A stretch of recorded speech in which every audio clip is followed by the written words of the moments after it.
ta'lim o'zini ishini qilyaptimi desa, yo'q, bozor o'zini ishini qilyapti desak to'g'ri bo'ladi. Ogohlantirishimiz kerak bo'lgan narsa bor. Bu o'quvchilarni ta'lim maqsadlariga emas, imtihon maqsadlariga tayyorlash. Adabiyotning vazifasi nima? O'zbek adabiyoti, jahon adabiyoti deb rosa dars o'tiladi, shu fanni vazifasi nima o'zi? Qani bugun bu mana shunaqa loyiha, hamma onasi haqida bitta kichkinagina matn yozib kelsin, deb o'rgatmasa yoki yozgi ta'tili to'g'risida yozib kelsin, o'zi yozmasa, bu hech qachon mas'uliyatli bo'lmaydi. Finlyandiyaning ta'limini juda ko'p maqtashadi. Chunki ularda to'g'ri lozung qo'yilganda, shiori to'g'ri. Biz imtihonga emas, hayotga tayyorlaymiz bolalarni. Bozorda siz qo'ygan talabga qarab bozor o'zgaradi. Bir xil odamlarning aytadigan gapi bor, go'sht sizga, suyagi menga. Nima desa shu. O'qituvchilarga qo'yib berish kerak javobimiz. Xodimlari, hunarmandlari, ustalari, rahbarlari, vrachlari yo'q davlatda, boshqa davlatlar orasida na obro'si, na bir joyi bo'lishi qiyin. Assalomu alaykum ustoz. Assalomu alaykum. Ta'lim tizimi o'zi 300 yildan hali bo'lmadi, umumiy o'rta ta'lim boshlanganiga. Lekin o'zi hozirgi zamonaviy mana bu texnologiyalar asrida deymiz, ko'p muammolar yuzaga chiqib qolyapti.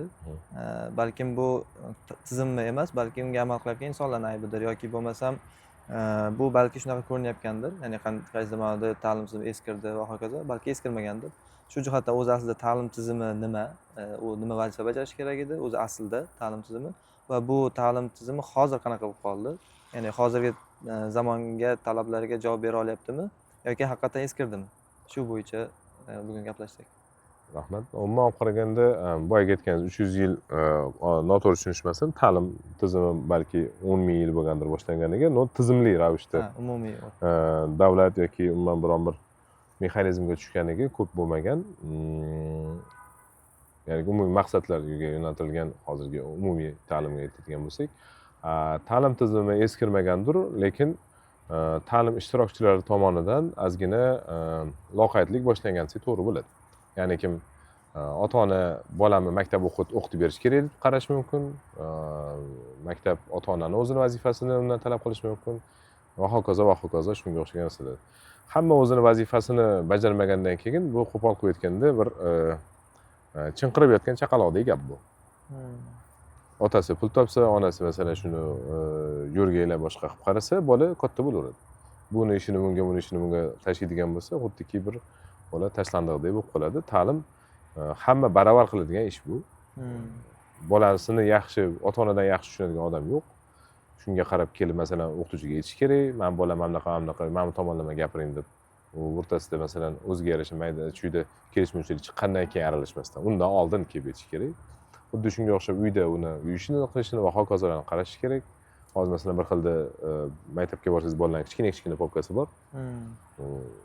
Uni olib berayotgan ota-ona haqqa qarab o'ylaydi, masalan 7 soat, 8 soat darsi bo'lsa, uning ichiga 8 ta kitob sig'maydi. Demak, shu bu yoqdan yana o'qituvchilarning ayrimlarining kompetensiyasi va qo'yiladigan baholardagi muammolar umumiy qilib aytganda shu hozirgi siz bilan men ko'rib turgan kartinaga kelib qolgan. Ustoz, mana suhbat ham qizg'in bo'lib, kecham kirib qoldi. Tabiatda ovoz bilan davom etaveramiz xudo xolasa. Ustoz, ta'lim-tarbiya jarayoni o'zi qanaqa bo'lishi kerak va nima qilish kerak? Ya'ni ta'lim-tarbiya jarayoni asosiy vazifasi nima o'zi? Ta'lim jarayonining vazifasi bilim berish, bolalarda bilmagan narsasini bilib chiqib ketishi.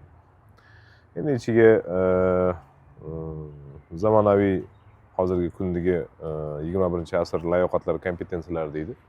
Shular ham qo'shilgan to'rka, boshqa narsalar bilan ifodalanadi. Umuman qaraganda kompetensiyalarning to'plami biz bilim deymiz. O'sha ruslarda gap ham bor, kompetentni yoki nekompetentni yoki shu ishni qila oladigan odam yoki shu ishni qila olmaydigan odam.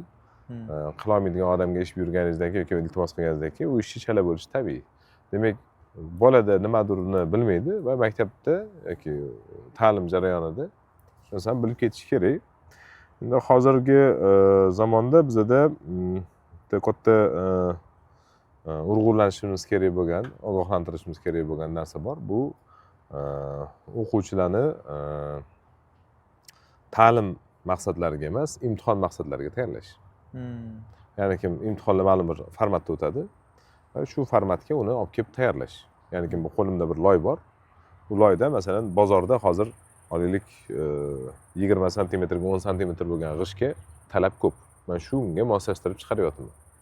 Undan ko'za qilsam ham bo'lardi, masalan olaylik, yoki kattaroq ish qilsam ham bo'lardi, yoki dumaloq qilsam ham, endi shu talabga moslashtirib qo'yaman. Endi bunda biza ta'lim o'zini ishini qilyaptimi desa, yo'q, bozor o'zini ishini qilyapti desak to'g'ri bo'ladi. Ha, ya'ni bozor ta'limga Ta'sir ta'sir ko'rsatyapti. Hmm. Demak, bozorning talabi bor. Hmm. Shu narsaga daraja, masalan, IELTS 7 ga olib chiqib berish kerak. Hmm. Yoki falon sertifikatni olish kerak, falon litseyga yoki falon institutga o'qishga kirish kerak. Hmm. Shu ko'rsatkichlar shu maktabni sifatini yoki shu ta'lim muassasasining sifatini ko'rsatadigan qaysidir ma'noda yagona ko'rsatkichga aylanib qoladi. Shu to'g'ri ham emasmi? Endi agar u imtihonlar to'g'ri bo'lsa, albatta to'g'ri. Hmm. Imtihonlar to'g'ri bo'lishi uchun umuman olib qaraganda bozordagi iqtisodiy rivojlanish tendensiyalarini hammasini inobatga olish kerak. Masalan, oddiy bitta misol aytamiz. Mana o'zimni sohamdan kelib chiqaman masalan. Ximiya biologiyani o'qiydigan juda ko'p bolalar asosan tibbiyotga topshiradi. Nimaga ximfakka topshirmaydi? Biz kimyoviy moddalarni yeyishni yoki yuvish yoki ishlatishni to'xtatib qo'ydikmi? Nega biologiyaga topshirmaydi? Biz vaksinalar yoki dorilar yoki biror bir narsani iste'molini to'xtatib qo'ydik. Demak, tezroq moddiy daromadga olib boradigan kasblarga ehtiyoji bor. Bu qaysidir ma'noda xalqimizni bosib o'tgan yo'lidan, ya'ni kim moddiy qiyinchiliklar hozirgi ota-onalarimizni hayotini ko'pida bo'lgan, doda bobolarimizni hayotida bo'lgan va ular shu asosida o'zini bolalariga singdirgan. Ko'proq holatda. Ya'ni mana shu kasbning kelajagi bor. Kelajagi bor deganda moddiy kelajagi bor. Xalq uchun, millat uchun yoki umuman anaqasi emas. Buni oyligi yoki bunda ish topish olsa yoki hokazo shunga o'xshagan har xil tushuntirishlar bilan ketadi. Shu bilan o'sha kasb reklamasi, ya'ni kim ommalashish boshlanadi va shunga qarab ketiladi. Endi ta'lim nima desa, iqtisodiyotda hamma yo'nalishiga o'ziga mos bo'lgan odamlarni yetkazib berish. Faraz qiling, siz futbol trenerisiz, sizda 11 ta yaxshi hujumchi bor. Boshqa o'yinchi yo'q. Siz yutasiz, yutqizasiz, nima deb o'ylaysiz? Varatali yo'q, mana darvozabon yaxshi himoyachi yo'q. Mana hozir Abduqodir Husanov degan himoyachi chiqqan, shuni fonida himoyachi qanaqa bo'lish kerak degan savolga ko'pchilik javob berib oldi-da. Men yoshligimda problemalar ko'p bo'lardi. Oxirgi 3 minut yoki 5 minutda biz gol o'tkazib yuborgan o'yinlarda. Demak, hammasi bir xil bo'lsa yoki bitta tomonga qarab surilib qolsa yoki ayrim sohalar rivojlanib, ayrim sohalar qolib ketsa, oxiri inqirozga o'xshagan narsa yaqinlashib qolishi ehtimoli yuqori. Bunga SSR misol. Yaxshi raketalar, yaxshi tankalar bor edi, lekin yaxshi telefon, yaxshi dazmol yoki zo'r televizor yo'q edi. Endi boyaga aytganingizda tanlama vazifalar nima? Layoqatni rivojlantirish. Masalan, birga gaplashamiz. Adabiyotning vazifasi nima? Masalan, o'zbek adabiyoti, jahon adabiyoti deb rosa dars o'tiladi. Shu fanning vazifasi nima o'zi? Tasavvur uyg'otish. Nimani tasavvurni uyg'otish? Nima? Qanaqa uyg'otamiz shu tasavvurni? Ya'ni, masalan, badiiy kitob o'qiganda o'shani o'zi tasavvur qilish. Birinchi vazifasi bolalarga kitob o'qishni yoshga moslashtirib berish. 5-sinfda o'qiydigan kitobi bor, 9-sinfda o'qiydigan kitob bor. Ayrim kitoblar masalan 18+. O'ta shunaqa momentlar bor, uni yosh bola o'qisa boshqa xayolga yoki boshqa tushunchaga ketishi mumkin. Buni o'sha kitobga o'qitishga, boyaga aytgan birinchi tafakkurni, tasavvurni kitob o'qigani uchun u menimcha degan fikrga keladi. Xato bo'lsa ham, keyin uni ilm fan orqali to'g'rilab olamiz, to'g'ri yo'lga solib olamiz, birinchi fikrlashga o'rgatamiz. Keyin uni tasavvurga. Yana qanaqa vazifasi bor? Ijodkorlik. Yaxshi. Ijod qilsa nima bo'ladi u? Boshqa. Masalan, o'zi insho yozsa, o'zi olaylik kichkina o'chirk yozsa, o'zi to'g'rimi, noto'g'rimi, o'xshadimi, o'xshamadimi she'r yozsa, bolalar hammasi masalan. Nima o'zgarish bo'ladi? Ya'ni qaysidir ma'noda o'zidagi o'sha ehtiyojni qoplaydi. Siz birovni she'rini yodlab beryapsiz, faraz qiling sahnaga chiqib, yoki o'zingizni yozgan she'ringizni o'qib beryapsiz. Ikkita holatda ruhingizda nima o'zgarish bo'ladi?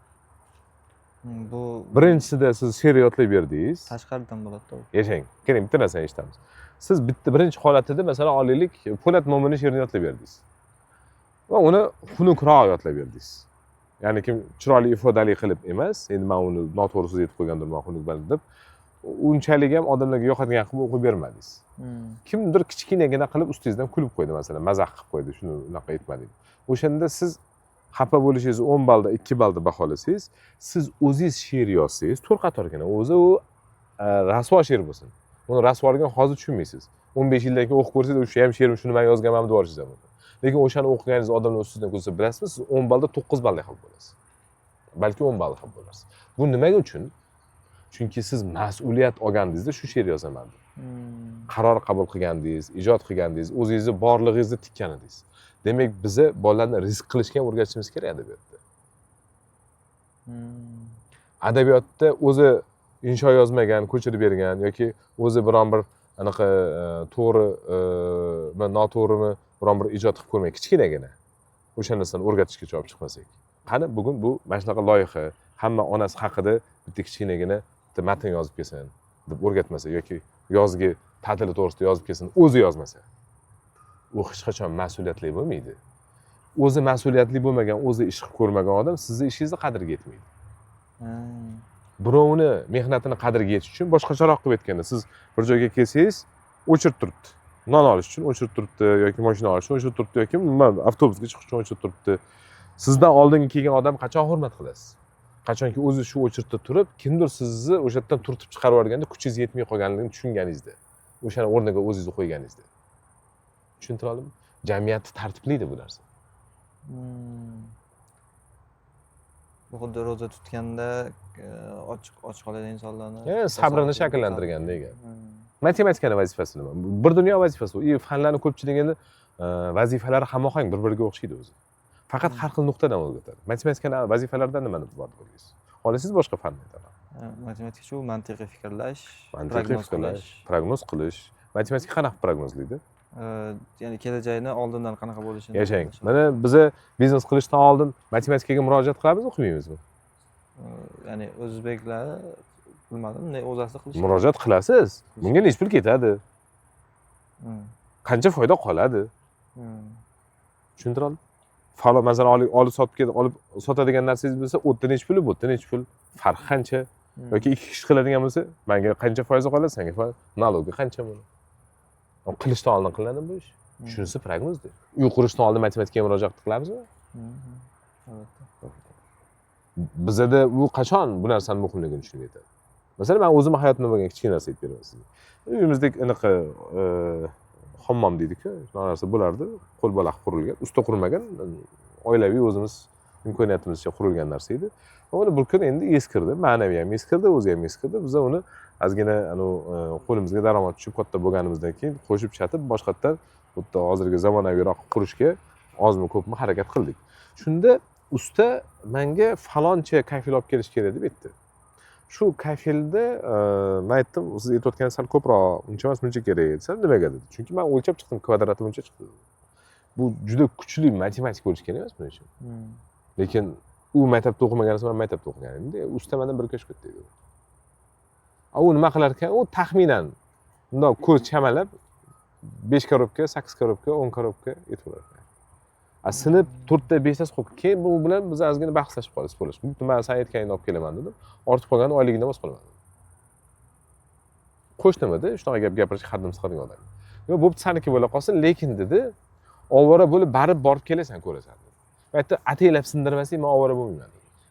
Va oxirida bitta kafil ortib qoldi. Fikrimni tushuntiradimi?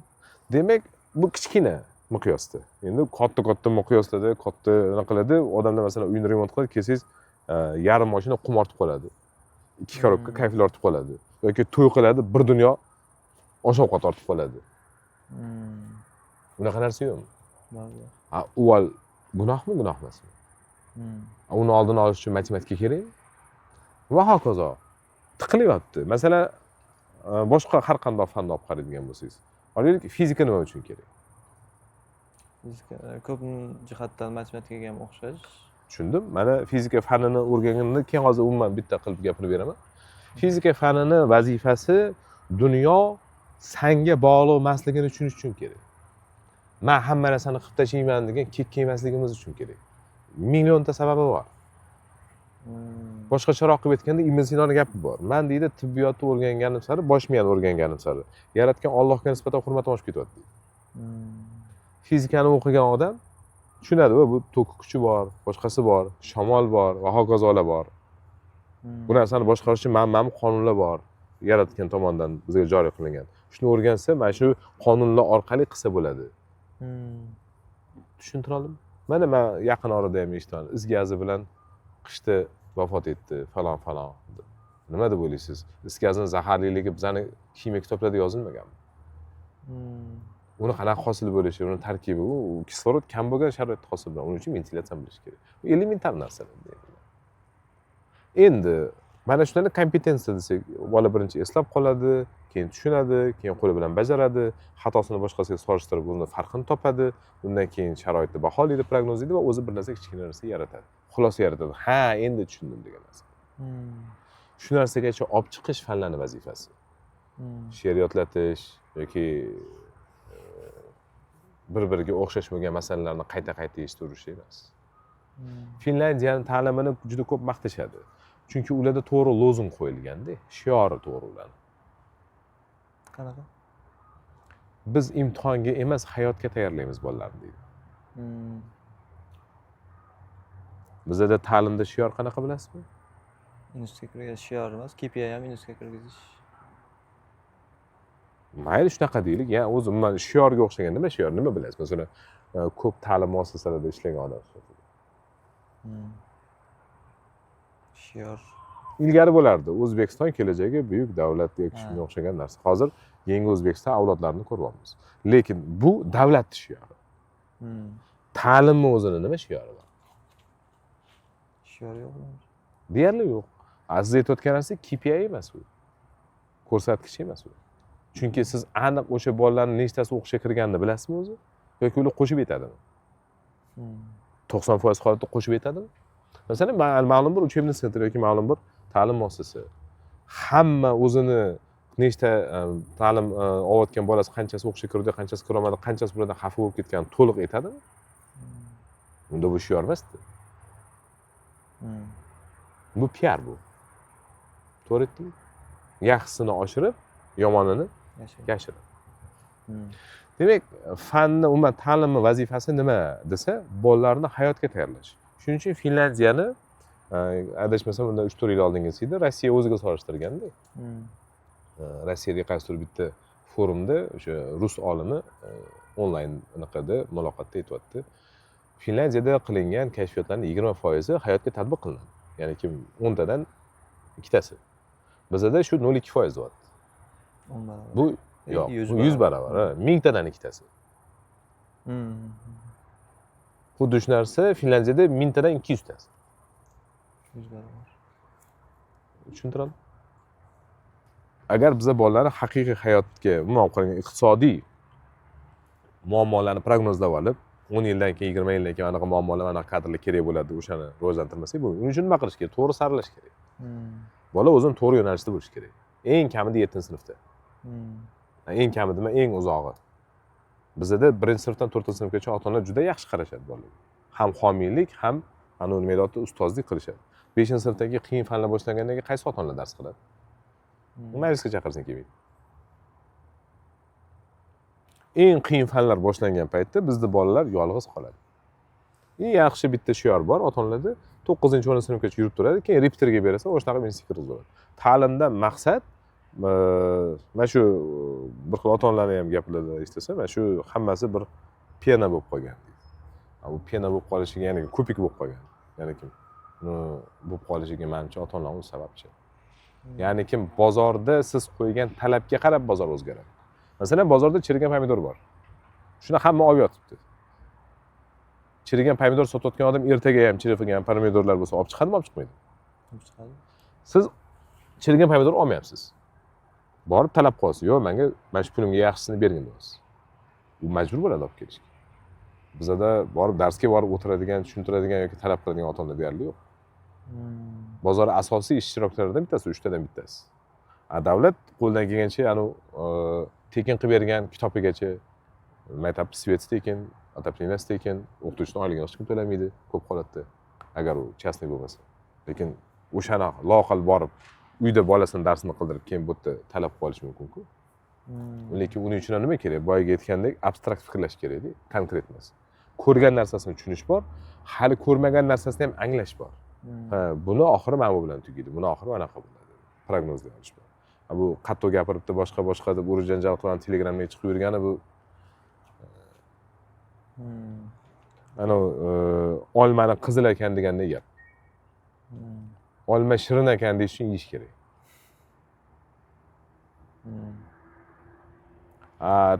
Ta'lim vazifasi boyaga aytgandek hayotga tayyorlash, kompetensiyalarni rivojlantirish. Kompetentniy deydi, shu layoqatli bolalarni tayyorlash. O'zi eslab qol. Masalan, oddiy bitta narsa. Bola eslab qolishi kerak. Eslab qolish uchun qiynalyapti. Nima qilamiz biz? Eslab qolishi qiyin. Biz uni mnemonikaga jo'natib, xotirani joyiga kuchaytirishimiz kerak yoki bo'lmasa qayta yodlash uchun baqirishimiz kerak, urishib tepasida qattiq qo'llab turishimiz kerak. Yana boshqa metodikalarni eshitganmisiz? O'sha kelyapti xayolga. Tushuntira oldim. Lekin xotirani kuchaytirish mashqlari ham bor-da. Ya'ni mnemonika. Yo'q, mnemonika emas.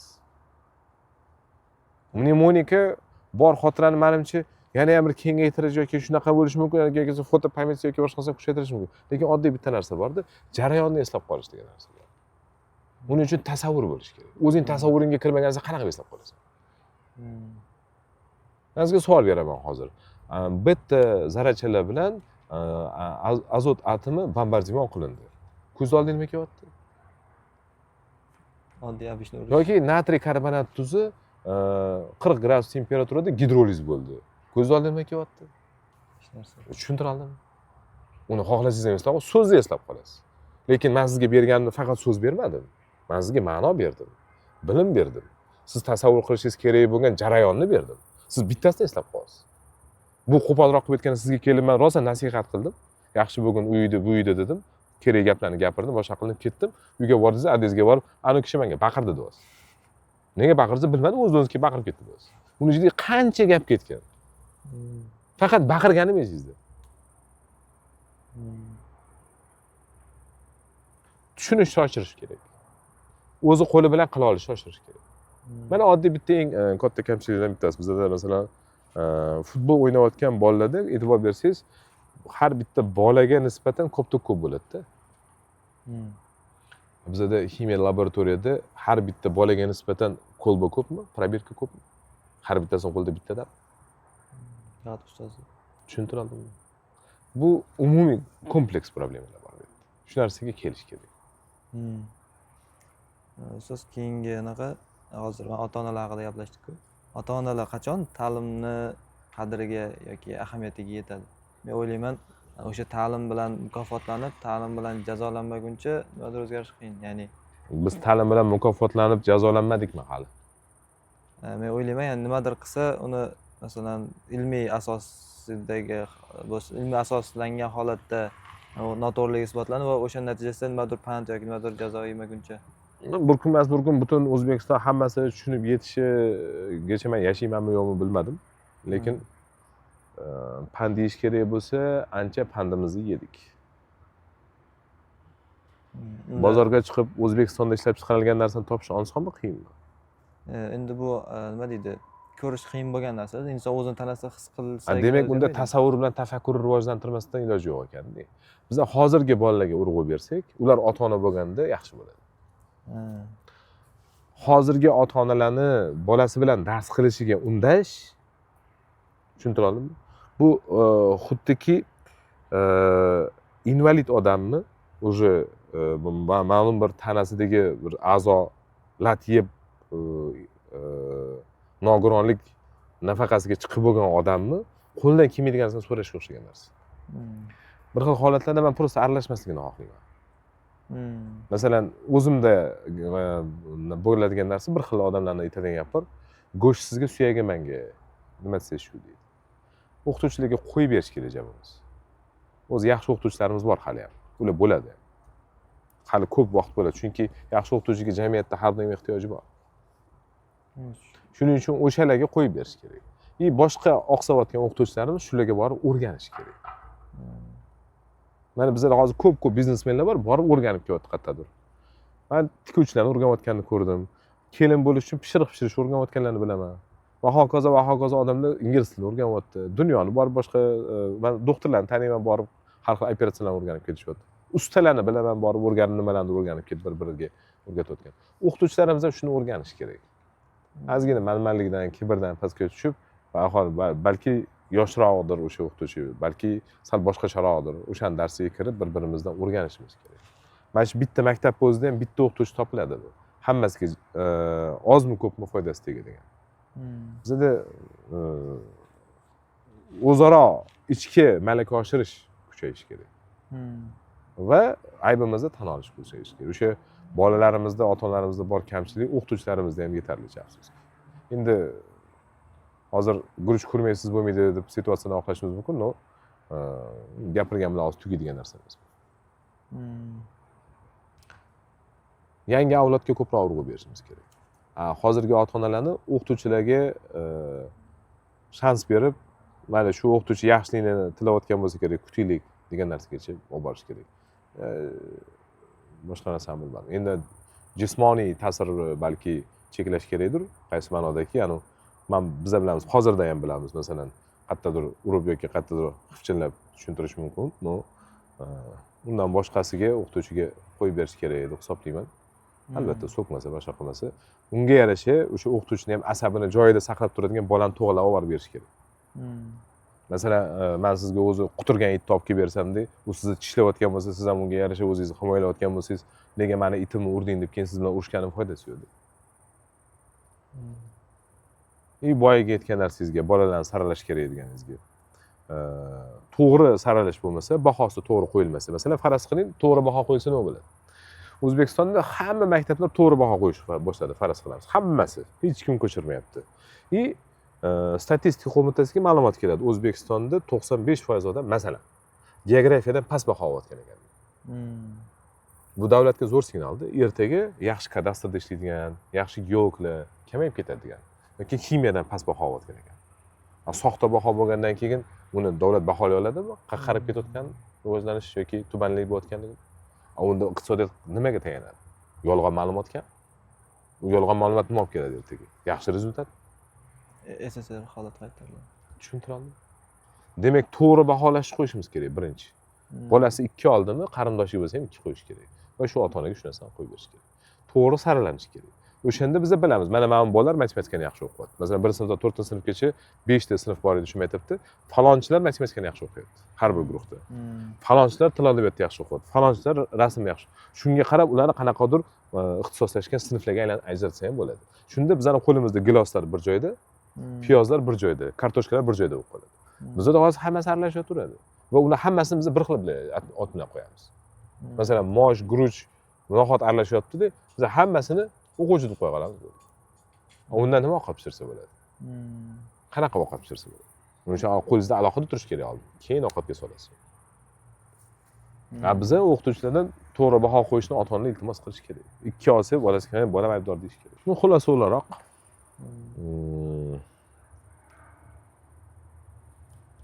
ta'lim sekin rivojlanadigan inert jarayon va unga hamma ishtirokchilar barobar qatnashishi kerak. Xuddi bu mashinadagi 4 ta balonni barobar yurish kerak gap. Har qanday balon yorilishi yoki yaxshi emasligi jarayonni sekinlashtiradi yoki to'xtatib qo'yadi. Ta'lim asosiy instrument davlatni boshqa davlatlarning orasida o'zini darajasida ushlab turadigan asosiy instrument.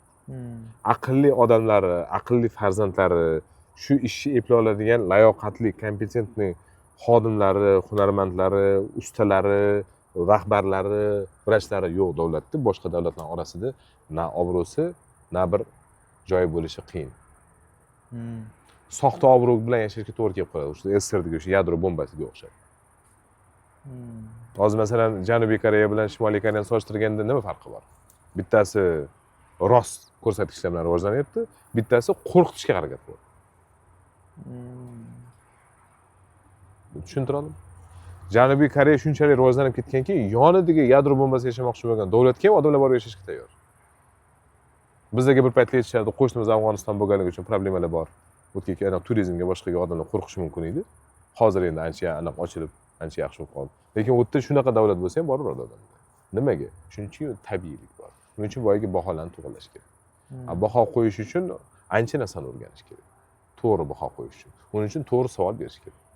Shuning uchun men o'ylayman, sistemning muammolarimiz ko'p. Umumiy qilib qolib sanab o'tadigan bo'lsak, bahoni to'g'ri qo'ymaymiz.